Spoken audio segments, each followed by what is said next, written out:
अनुभूति गर्न समय माग्नु भएको छ। थुप्रै विभिन्न क्षेत्रका साथीहरूले आफ्नो समस्या गुनासो राख्न आफ्नो अभिभावक मुलुकका प्रधानमन्त्रीसँग समय माग्नु भएको छ। म बाध्यता र विवश छु आदरणीय जनसमुदायहरू, समय अभावले म तपाईहरुलाई सम्माननीय प्रधानमन्त्रीको बीचमा उपस्थित गराउन सकिनँ। म तपाईहरुप्रति क्षमा चाहन्छु। यहाँ मलाई प्राप्त भएको छ बागर झुला सुकुम्बासी बस्ती व्यवस्थापन सम्बन्धको यो म सम्माननीय प्रधानमन्त्रीको हातमा हाल्न चाहन्छु। त्यस्तै गरी 3 कांग्रेस सवारी चालकहरूको समस्या प्राप्त भएको छ, यो पनि म उहाँलाई हस्तान्तरण गर्छु। त्यस्तै गरी अस्थायी शिक्षकहरूको पनि यहाँ मागहरू आएको छ। मुलुकको सम्माननीय प्रधानमन्त्री, जनताका अभिभावक, यहाँहरूको सबै कुरा म उहाँलाई सुन्दिन चाहन्छु।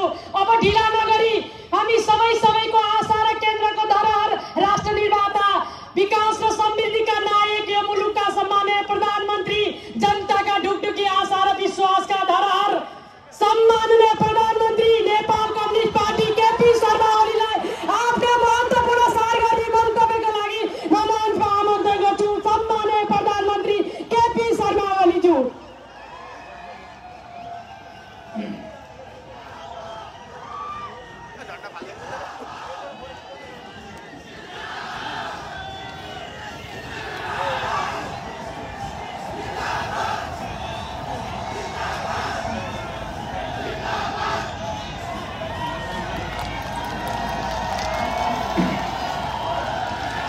आदरणीय यहाँ उपस्थित हुनुभएका र सम्पूर्ण विभिन्न माध्यमहरूबाट यो कार्यक्रम हेरिरहनुभएका, सुनिरहनुभएका चितवनवासी दाजुभाइ दिदीबहिनीहरू र देशभरिकै आदरणीय दाजुभाइ दिदीबहिनीहरू, सबैमा हार्दिक अभिवादन, नमस्कार। यस कार्यक्रमका अध्यक्ष महोदय, मञ्चमा आसीन माननीय गृहमन्त्री लगायत मन्त्रीज्यूहरू, प्रदेशका मुख्यमन्त्रीज्यू, अरू प्रदेशका मन्त्रीज्यूहरू, केन्द्रीय कमिटीका सदस्यहरू, अतिथि महानुभावहरू र यस कार्यक्रमलाई सम्प्रेषण गर्न उपस्थित हुनुभएका सञ्चारकर्मी मित्रहरू र सम्पूर्ण दाजुभाइ दिदीबहिनीहरू, धेरै कुराहरू म भन्दा अगाडि नै साथीहरूले राखिसक्नु भएको छ। आज देशको परिस्थिति के हो, देश कता जान खोजिरहेको छ, देशको अवस्था के छ र हामीले के गर्नुपर्ने हो भन्ने कुराहरू साथीहरूले सविस्तार राखिसक्नु भएको छ। तर पनि म संक्षिप्तमा केही कुराहरू राख्न चाहन्छु। सबभन्दा पहिले त म तपाईहरुको यो विशाल उपस्थितिलाई हार्दिक सलाम भन्न चाहन्छु। तपाईहरुको जागरणलाई अभिवादन भन्न चाहन्छु।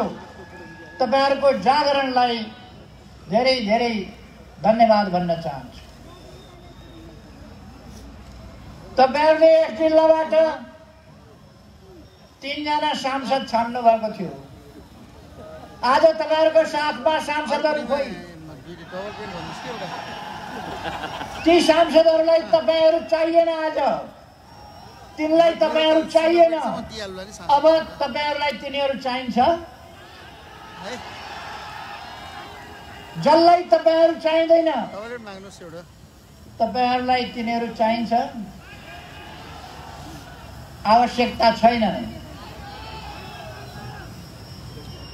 त्यही भएर उहाँहरू छटपटाएर हिँड्नु भएको छ। 3वटा प्रधानमन्त्री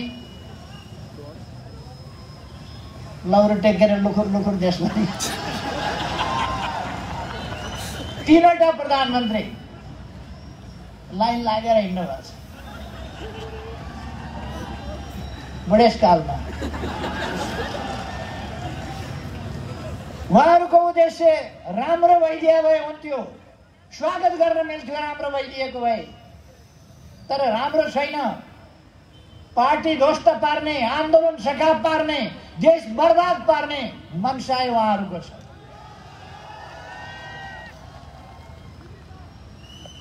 तपाईहरुले यस महानगरपालिकामा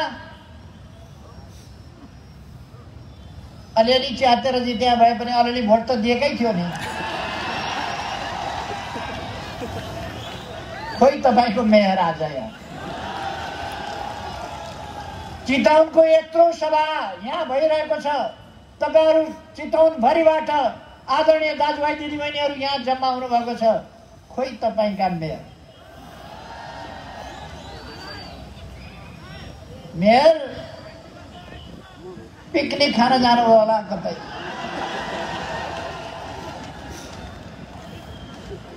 मैले यसमा धेरै केही भन्नु छैन। उहाँहरु आफ्नो काम गर्दै हुनुहुन्छ, आफ्नो काम गर्दै जानुहुन्छ। तर हामी देश बनाउने अभियानमा जुटिरहेका छौं। आज हामी यहाँ आयौं। इतिहासमै पहिलो पल्ट चितवन जिल्लाका लागि, यस भेगका लागि 2000 क्षमताको सभा हल शिलान्यास गरेर अब त्यो सकेसम्म छिटै तयार गर्ने अभियानमा हामी जुटेका छौं। शिलान्यास भएको छ। हामीले राजमार्ग चौडा गर्ने 6 लेनको बनाउने कामको शिलान्यास गरेका छौं। हामी सभा हलको शिलान्यास गरिरहेका छौं। बाटो चौडा गर्ने कामको शिलान्यास गरिरहेका छौं। उहाँहरु किन छटपटाउनु भएको? बाटो बन्दा उहाँहरुलाई पीर किन परेको? सभा हल बन्दा किन पीर परेको? हिजो वक्तव्य निकालेको सुनियो। वक्तव्य 1 अरब 20 करोड हामीले दिने, भवन हामीले बनाउने, अनि कुन केटाकेटीले चाहिँ यहाँ शिलान्यास गर्ने?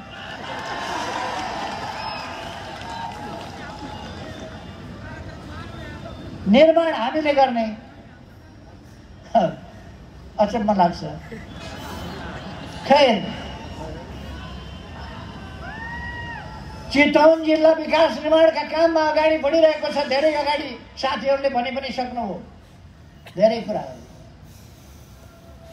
भौतिक पूर्वाधार मन्त्रीले भनिसक्नुभयो के काम हुँदैछन् चितवन जिल्लामा मात्रै भनेर। यही नारायणीमा अब सिग्नेचर पुल बन्दैछ, आकर्षक पुल बन्दैछ। पूर्व पश्चिम राजमार्गमा हिँड्ने मान्छेहरूलाई चौडा पुल बन्दैछ र एउटा आकर्षक बसबाट हिँड्नेले पनि झ्यालबाट यसो बाहिर हेर्छ, मोटर बाइकबाट हिँड्नेले पनि हेर्छ, कारमा हिँड्नेले पनि हेर्छ। त्यस प्रकारको सिग्नेचर ब्रिज भनिन्छ। आकर्षक नयाँ पुल निर्माण हुँदैछ। नारायणी नदी, राप्ती नदीहरूमा तटबन्ध हुँदैछ। सुन्दाखेरि उहाँहरूलाई पिर पर्ला कि भन्ने लाग्छ मलाई। यसो हुँदैछ भनेपछि उहाँहरू आत्तिनु हुन्छ। तर हुन्छ, आत्तिए पनि हुन्छ, जे भए पनि हुन्छ, बनाएर छोडिन्छ। यही जिल्लाबाट छानिएका, त्यही निर्वाचन क्षेत्रबाट छानिएका सांसद राम जन्मभूमि अयोध्यापुरीमा राम मन्दिर बनाउने कुरा चुइक्क बोल्न किन सक्नुहुन्न? कसका डरले बोल्न सक्नुहुन्न? उहाँ राम अयोध्यापुरीमा जन्मिएका भन्न बडा सक्कली राष्ट्रवादी भएर हिँड्नु भएको छ त। तर मयूरको प्वाख लाउँदैमा अर्को के छ र? मुजुर हुँदैन, मयूर हुँदैन। प्वाख लाउँदैमा मयूर हुँदैन, त्यो चरो त्यही रहन्छ। किन बोल्न सक्नुहुन्न उहाँ?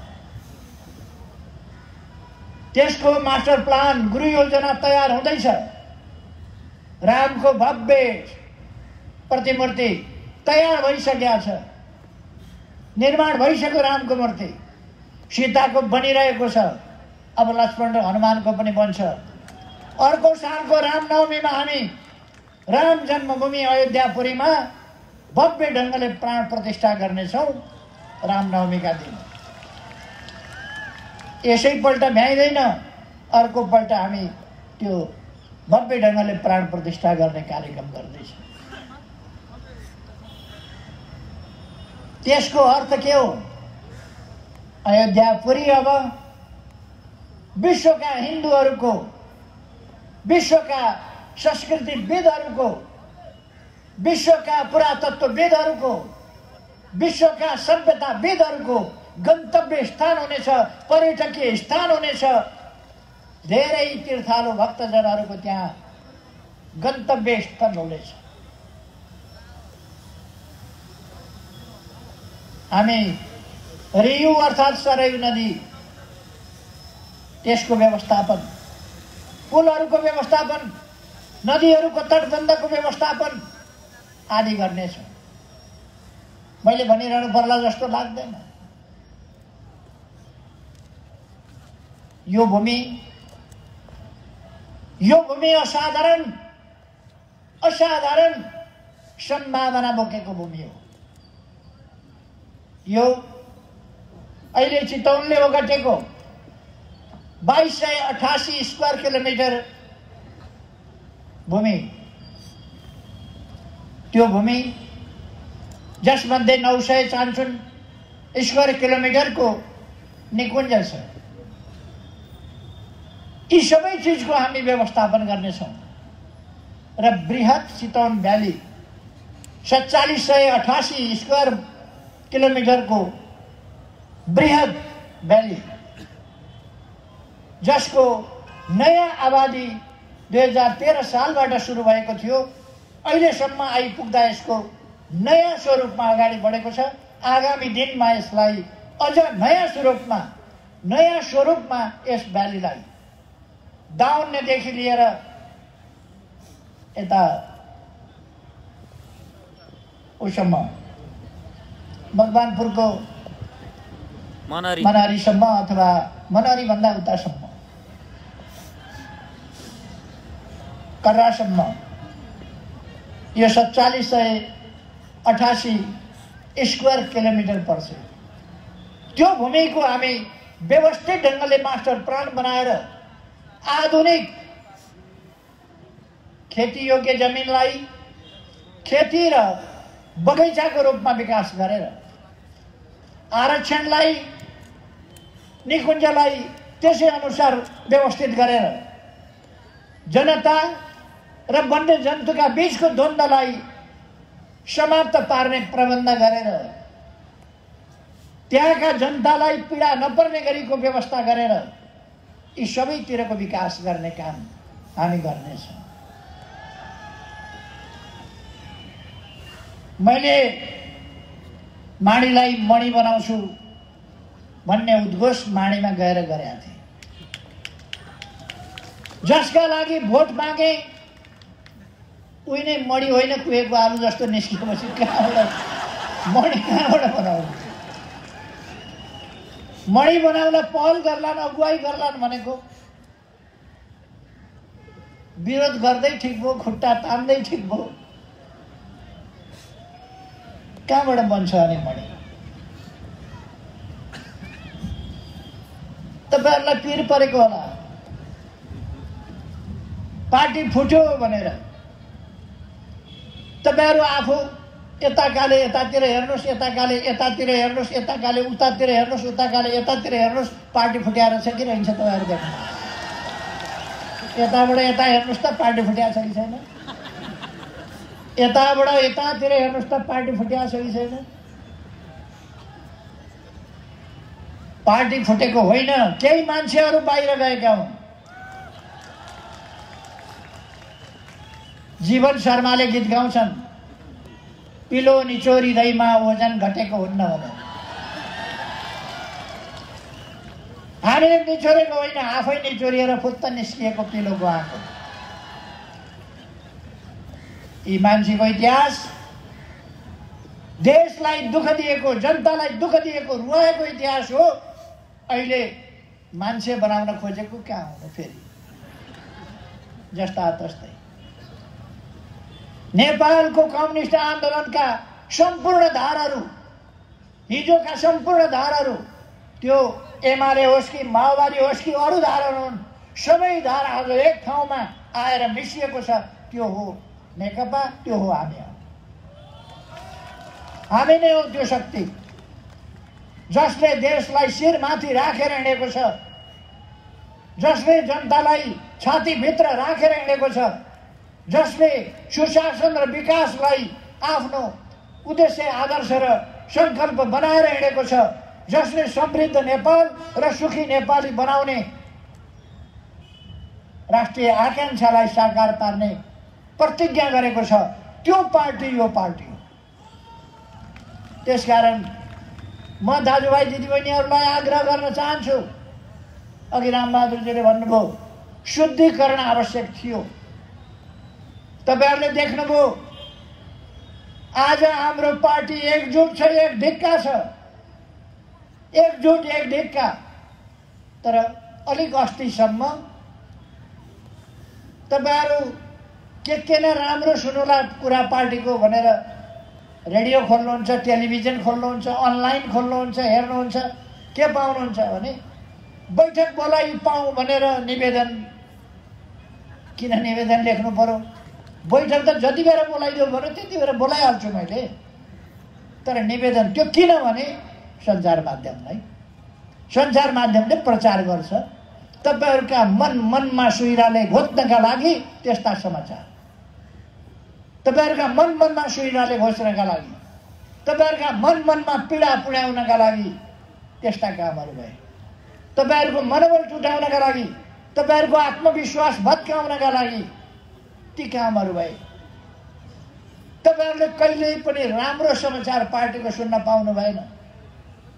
एउटा नेता टेलिभिजनमा जान्छ, मनपरी बोलेर उफ्रिन्छ। अरु पार्टीले बाटो बनाएको देख्छ, अरु पार्टीले पुल बनाएको देख्छ।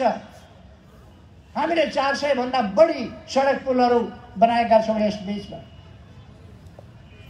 गत वर्ष मात्रै हामीले 900 भन्दा बढी किलोमिटर बाटो, डबल लेन, 4 लेन र 6 लेनका बाटाहरू कालोपत्र गर्यौं। 5000 किलोमिटर भन्दा बढी बाटो यी 3 वर्षमा कालोपत्र गर्यौं।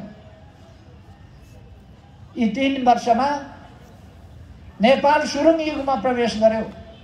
यी 3 वर्षमा अहिले तपाईहरुले अभियान देख्नु भएको छ।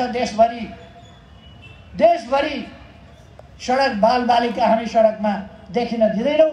सडक बालबालिका अभिभावक बिन भएर सडकमा बालबालिका पुग्न सक्दैनन्, पुग्न पाउँदैनन्। हामी तिनलाई अभिभावकत्व दिन्छौं, सरकारले हेर्छ।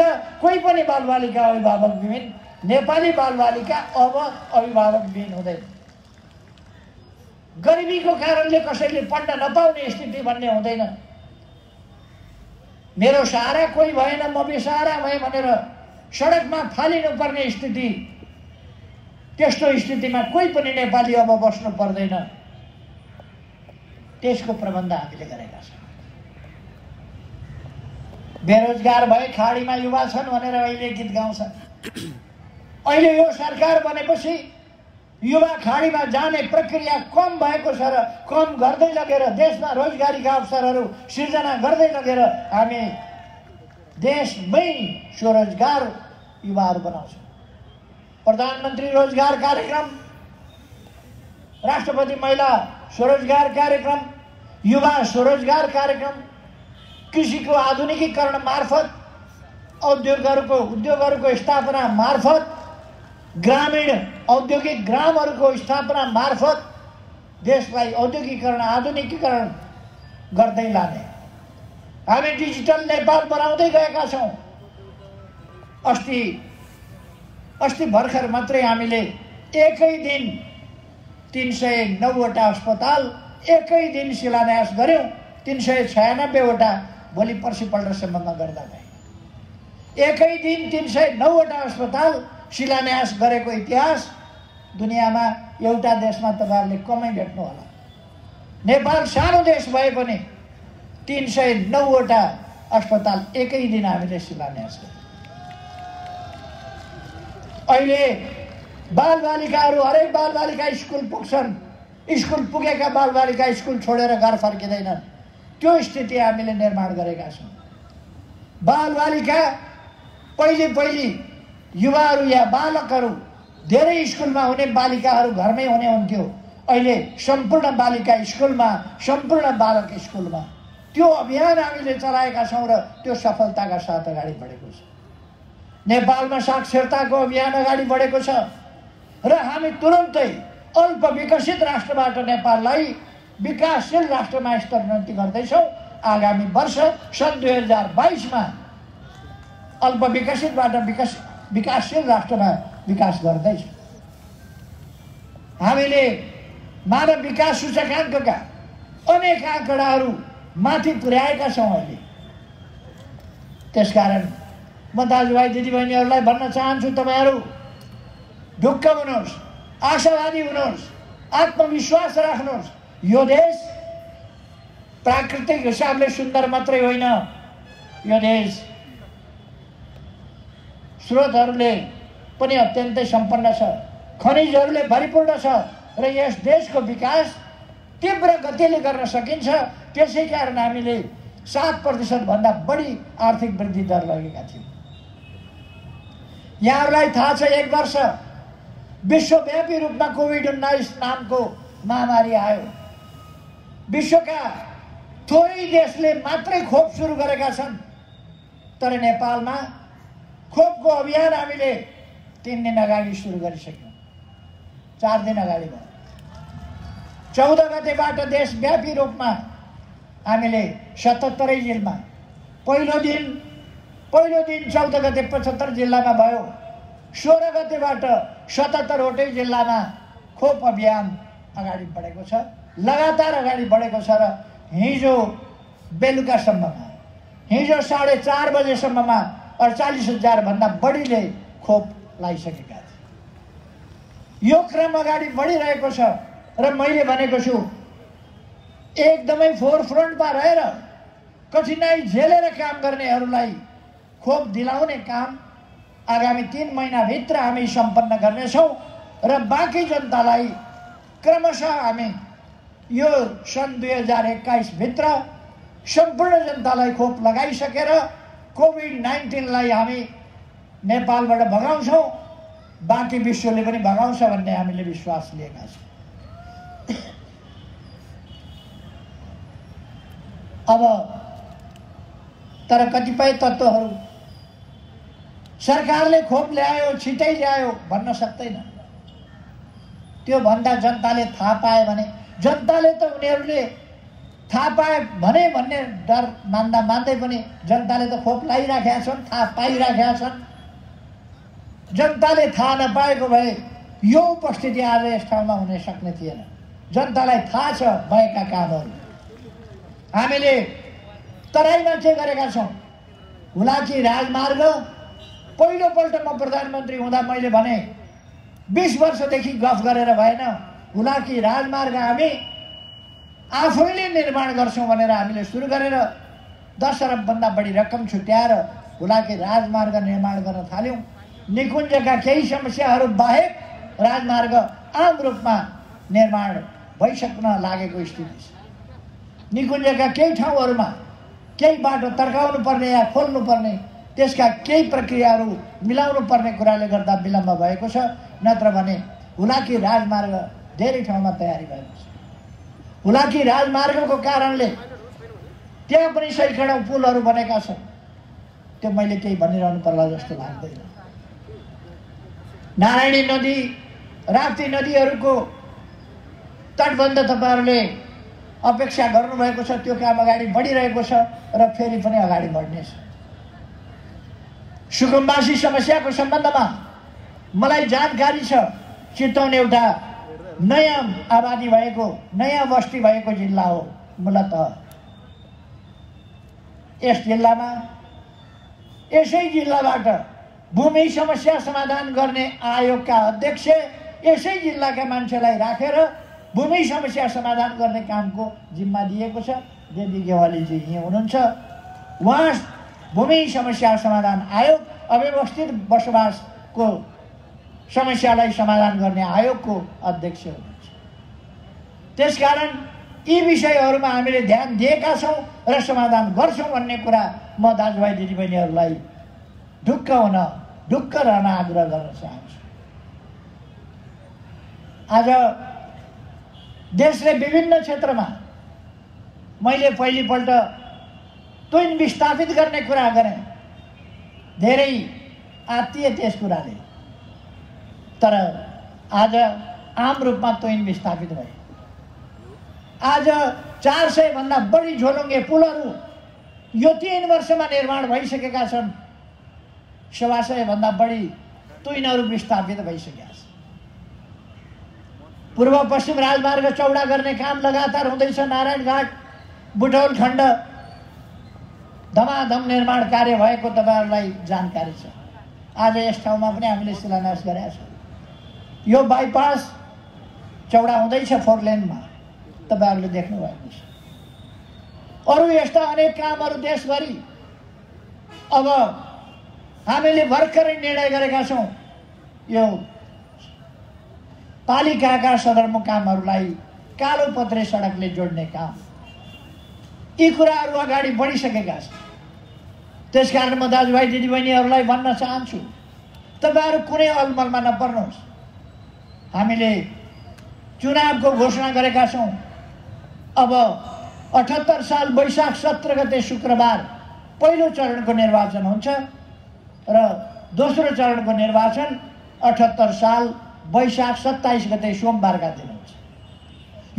यो मिति तलमाथि पर्दैन। कतिपयले भ्रम फिजाएका छन्। यो चुनावको घोषणा चुनाव गराउनका लागि होइन, अल्मल्याउनका लागि गरेको भनेर। तिनीहरू अल्मलिँदै गरौँ।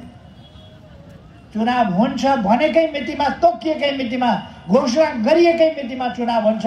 तपाईहरु ढुक्क रहनुहोस्। म तपाईहरुलाई आग्रह गर्न चाहन्छु, अब कुनै गल्ती नगरिकन जनताको निम्ति काम गर्ने, देशका निम्ति काम गर्ने, साइनो सम्बन्ध देशभित्र भएका, देशको जनताको आदेशमा जनताको हितका लागि काम गर्ने त्यस्ता व्यक्तिहरूलाई छानेर पठाउनुपर्छ। नाभी गएर विदेशमा गाडिएकाहरू, नाभी अन्तै जोडिएकाहरू, त्यस्ताहरूलाई अब छाड्नु हुँदैन। म तपाईहरुलाई आग्रह गर्न चाहन्छु, विकास प्रेमीलाई, गफ प्रेमीहरूलाई होइन, विकास प्रेमीलाई छान्न पर्दछ। अहिले विकासको लहर आएको छ। कोभिडले अलिकति पछाडि पार्यो हामीलाई, तर हामी सुकुम्बासी समस्या, अव्यवस्थित बसोबासका समस्या समाधान गर्दैछौँ। बाटाहरू फराकिला बनाउँदैछौँ, पुलहरू बनाउँदैछौँ, नदी नियन्त्रण गर्दैछौँ, कृषिको आधुनिकीकरण गर्दैछौँ, हरेक प्रदेशमा औद्योगिक क्षेत्र स्थापना गर्दैछौँ। मैले अघि नै भने ग्रामीण औद्योगिक क्षेत्रहरूको स्थापना गर्दैछौँ, शिक्षाको क्षेत्रमा सुधार गर्दैछौँ, व्यापक अभियान चलाउँदैछौँ शिक्षाको गुणस्तर विकास गर्न। त्यसै गरेर हामी स्वास्थ्यको क्षेत्रमा काम गर्दैछौँ। यो जिल्ला हात्ती पनि हुने जिल्ला, गैंडा पनि हुने जिल्ला। यो जिल्ला बंगाल टाइगर भनिने पाटे बाघ, बंगाल टाइगर होइन पाटे बाघ हो त्यो पाटे बाघ पनि हुने जिल्ला। यो जिल्ला मयूर पनि हुने जिल्ला। पहिले 75 जिल्ला हुँदा यस जिल्लाको सम्मिश्रणलाई 76औं जिल्लाको रूपमा भन्थे मान्छे, अथवा त्यस्तो सम्मिश्रण छ यस जिल्लामा। यो जिल्ला आदिवासी चेपाङहरू भएको जिल्ला, आदिवासी थारूहरू भएको जिल्ला। म भन्न चाहन्छु, ती संस्कृतिहरूको संरक्षण गरिनेछ। चेपाङहरूको लागि विशेष आवासको व्यवस्था, जनता आवास कार्यक्रम अन्तर्गत आवासको व्यवस्था, भिरमा बसेका चेपाङहरूलाई भिरबाट समथर आधुनिक व्यवस्थित बसोबास गराइनेछ। घर बनाएर उपलब्ध गराइनेछ। सुरक्षित ठाउँमा एकीकृत बस्ती, बिजुली पनि भएको, बत्ती पनि भएको, नजिकै स्कुल पनि भएको, नजिकै अस्पताल पनि भएको जस्ता प्रबन्धहरू हामी गर्नेछौँ। त्यसकारण म दाजुभाइ दिदीबहिनीहरूलाई भन्न चाहन्छु, यो देशको कुनै पनि जाति, कुनै पनि भाषा बोल्ने व्यक्ति, कसैको पनि आमा बुबा, कसैको पनि बालबालिका, दुर्गम वा सुगम, पूर्व वा पश्चिम, तराई मधेस वा हिमाल पहाड, पूर्व वा पश्चिम, कहीँको पनि विकास रोकियो भने देशको विकास हुँदैन। त्यसकारण हामीले देशभरि नै शान्ति सुव्यवस्था, कडाइका साथ शान्ति सुव्यवस्था कायम गर्ने, त्यो कुरा जनतालाई शान्ति उपलब्ध गराउने, सुशासन दिने, तपाईहरूले सेवा अब सजिलैसँग प्राप्त गर्न सक्नुहुन्छ। हामीले अब लाइसेन्स आदि इत्यादिका कामहरू, मालपोतमा जाने कामहरू अथवा कर तिर्ने कामहरू, बिजुलीका बत्तीका पैसा तिर्ने, टेलिफोनका पैसा तिर्ने जस्ता कामहरू अब नागरिक एप्सबाट अगाडि बढाएका छन्। नयाँ युगमा नेपाल प्रवेश गरेको छ। एउटा नयाँ युगको प्रारम्भ भएको छ। अनेक क्षेत्रमा हामीले नयाँ युगको सुरुवात गरेका छौँ। त्यसकारण म दाजुभाइ दिदीबहिनीहरूलाई आग्रह गर्न चाहन्छु, आत्मविश्वासका साथ देश निर्माण गर्ने यस महाअभियानमा हामी हरेक चाँडै लौँ। पार्टीले सही बाटो लिएको छ, सही नीति लिएको छ र तपाईहरूलाई देश निर्माणको काममा पार्टीले नेतृत्व गर्नेछ, अगुवाई गर्नेछ। म तपाईहरूलाई आग्रह गर्न चाहन्छु, मैले विराटनगरमा एकजना नेताले बोलेको सुने। उहाँले मैले पोहोर साल परार साल भनेको थिएँ, मैले रोग व्याधि आदि इत्यादि जेल नेल कुटाई पिटाईबाट बडो हन्डल ठक्कर खाएर मर्दा मर्दै बाँचेर यो जिन्दगी मैले फाउमा पाएको छु। यो फाउमा पाएको जिन्दगी म देशका लागि, जनताका लागि समर्पित गर्छु भनेको थिएँ। त्यही सुन्नुभएछ उहाँले पनि, बाँकी जिन्दगी म पनि देशका लागि नै समर्पित गर्छु भन्नुभयो। अचम्म लाग्यो। ठ्याक्कै 6 महिना तालिम दिएको तोताले जस्तै बोल्नु हो। तर तोताले बोल्छ, गोपी कृष्ण कहो भन्छ। कहाँ गोपी भन्यो भने कहाँ गोपी, कहाँ गोपी, कताका कृष्ण भन्यो, कताका कृष्ण, कताका कृष्ण। कहो भनेको के हो बाबु भन्यो भने quack quack quack quack quack. यी गोपी कृष्ण कहोहरूले कहिले कहिले सिकेर राम्रा शब्दहरू पनि बोल्न थालेकोमा खुसी लागेको छ मलाई। गोपी कृष्ण कहो भन्दैछ। म आग्रह गर्न चाहन्छु, तपाईहरूले धोका पाउनुहुन्न, तपाईहरूले धोका पाउनुहुन्न। तपाईहरूको अगुवाई देशको राष्ट्रियताको रक्षा, राष्ट्रिय हितको रक्षा, देशको स्वाधीनताको सही अर्थमा रक्षा र प्रयोग,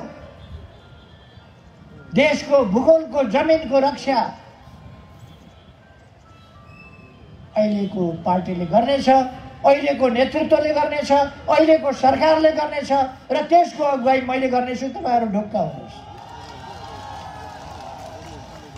निरङ्कुश राजतन्त्र हुँदा घुँडा टेकिएन, पञ्चायती ताराशाही हुँदा घुँडा टेकिएन, कुनै पनि अवस्थामा घुँडा टेकिएन, नेल हत्कडी लगाएर गोल घरमा थुन्दा घुँडा टेकिएन।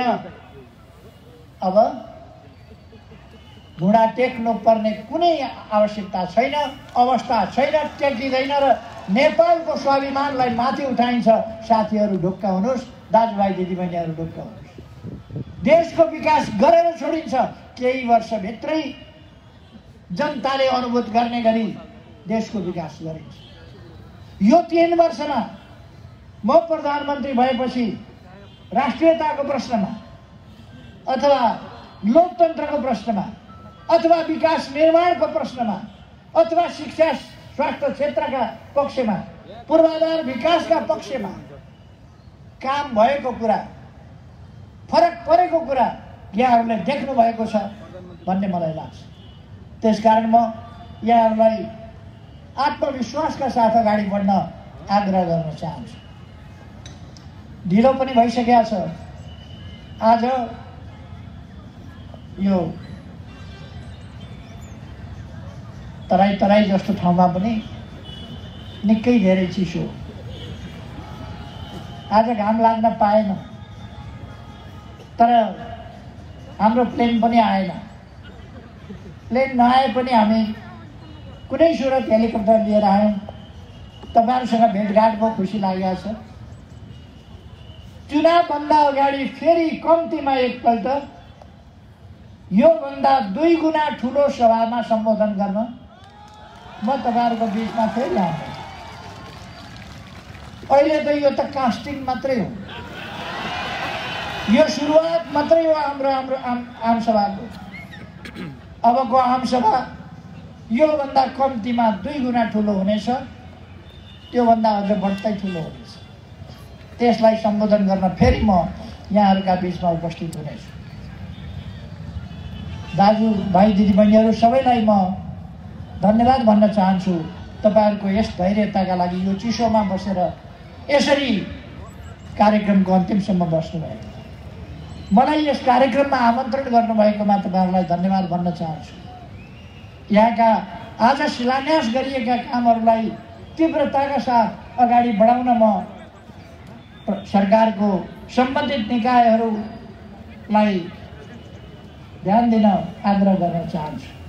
तपाईँहरू सबैमा सुस्वास्थ्य रहोस्, तपाईँहरू सबैमा शुभ रहोस्, तपाईँहरू सबैको उन्नति प्रगति होस्।